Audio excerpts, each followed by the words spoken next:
बिस्मिल्लाहिर्रहमानिर्रहीम। आज का लेक्चर स्टार्ट करते हैं जी। 8 क्वेश्चन हमारे हो गए थे। जो हमने लास्ट 6, 7, 8 क्वेश्चन सॉल्व किए थे उसमें वो कहता था रिजॉल्व इनटू पार्शियल फ्रैक्शन, इनके कंप्लीट वो प्रोसेस करना था।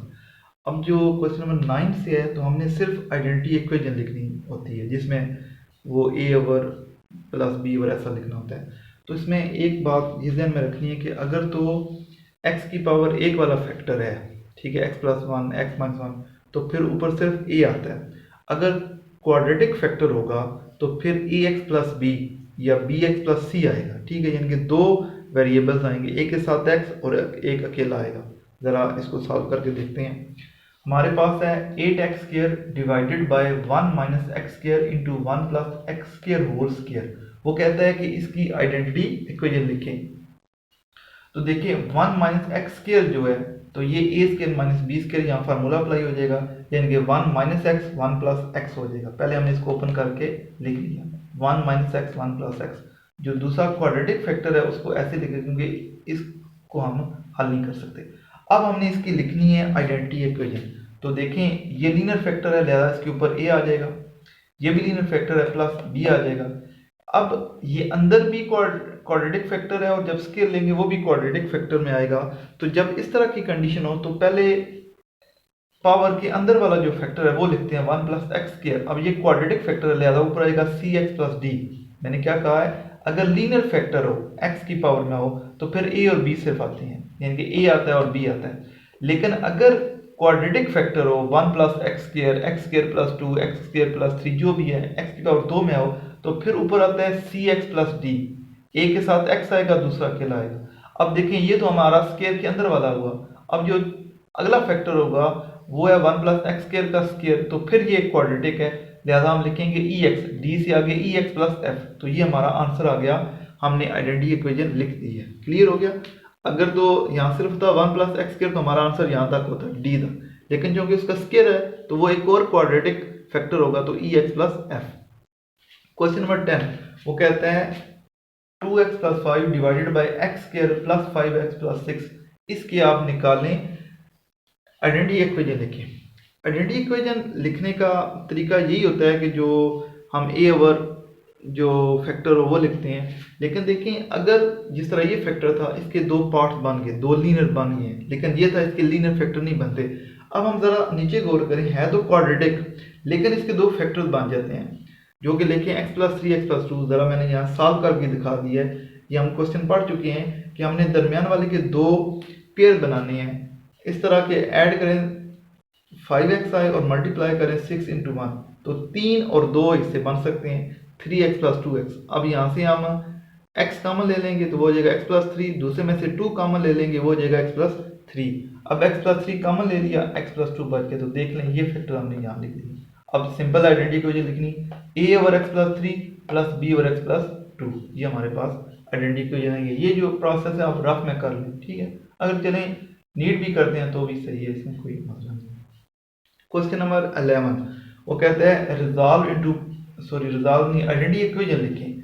अब जरा नीचे गौर करें, ये लीनियर फैक्टर है और ये क्वाड्रेटिक और ये मजीद हल भी नहीं हो सकता। अब हमने डायरेक्ट इसकी आइडेंटिटी इक्वेशन लिख देनी है। ये हो जाएगा ए ओवर एक्स प्लस 1 और ये चूंकि क्वाड्रेटिक फैक्टर है लिहाजा यहाँ आ जाएगा बी एक्स प्लस सी। जब बी एक्स स्क्वायर की शक्ल में होगा तो हमने दो वेरिएबल लिखने होते हैं, एक के साथ एक्स और एक अकेला वेरिएबल। तो B X plus C divided by X square plus 3। तो हमने इस तरह ये निकाल लिया, ठीक है। तो हमने ए और बी और सी तीनों इसमें आएंगे। तो हमारा क्वेश्चन नंबर 11 हो गया।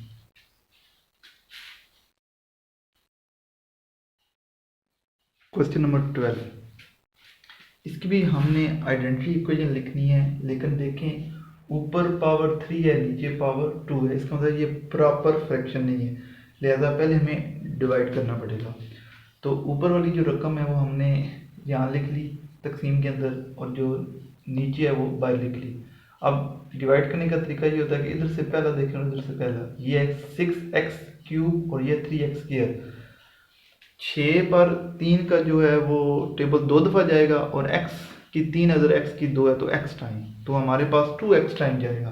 तो 2x को हमने इस तीनों से मल्टीप्लाई करने हैं। 2x मल्टीप्लाई बाई 3x², ये हो जाएगा 6x³ जो कांस्टेंट है वो मल्टीप्लाई वेरी जो मैग्नीट्यूड है ना कोफिशिएंट वो मल्टीप्लाई होंगे और पावर ऐड होंगी x2 और x की 3। फिर 2x मल्टीप्लाई बाई -2x हो जाएगा -4x² और -2x। अब ऊपर वाले से नीचे माइनस करने हैं, अलामतें बदल जाएंगी। ये 6x³ कैंसिल हो जाएगा। 5x² प्लस 4x² 9x² और ये प्लस 2x ऐसे ये ऐड नहीं होंगे क्योंकि वो 7 है, ये 2x है, ये 2x आ जाएगा और -7 उसी तरह। ठीक है, इसके अलामत -7 ही रहेगी। अब यहाँ से 9x² और यहाँ से 3x², तो ये 3 टाइम जाएगा, +3 हो गया। अब +3 को इन तीनों से मल्टीप्लाई करें, +9x² -6x और -3 आ जाएगा।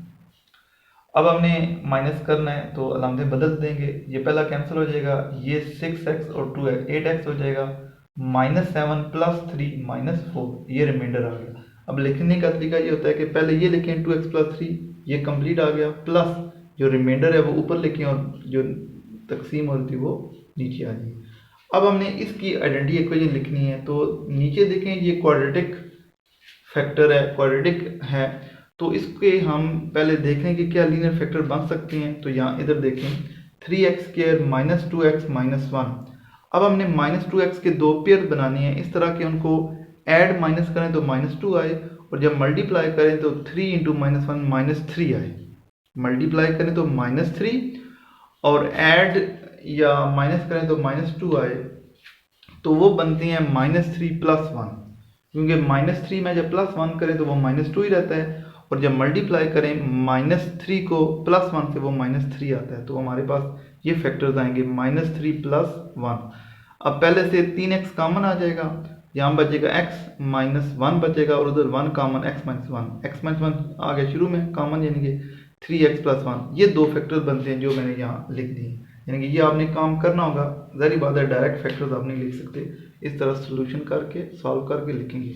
अब हमारे पास आइडेंटिटी को जो लिखने का तरीका है, अब ये दोनों लीनियर फैक्टर बन गया, a ओवर x प्लस, तो ये x -1 आता है, फैक्टर जो है ना x -1 आता है, तो a over x -1 plus b over 3x + 1। ठीक है जी, ये हमारे पास फैक्टर्स आ गए।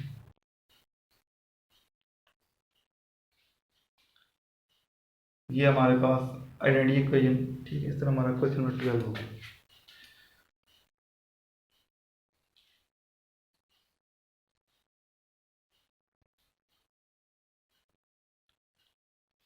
अच्छा जी, नेक्स्ट क्वेश्चन है 13।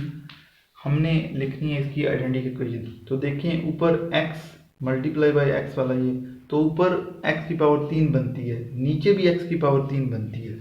इसका मतलब है ये प्रॉपर फ्रैक्शन नहीं है। तो अगर हम डिवाइड करेंगे, ज़ाहिर बात है x के साथ कोई कोफिशिएंट नहीं है, तो ऊपर भी x की 3 बनेगा, नीचे भी x की 3 ही बनेगा।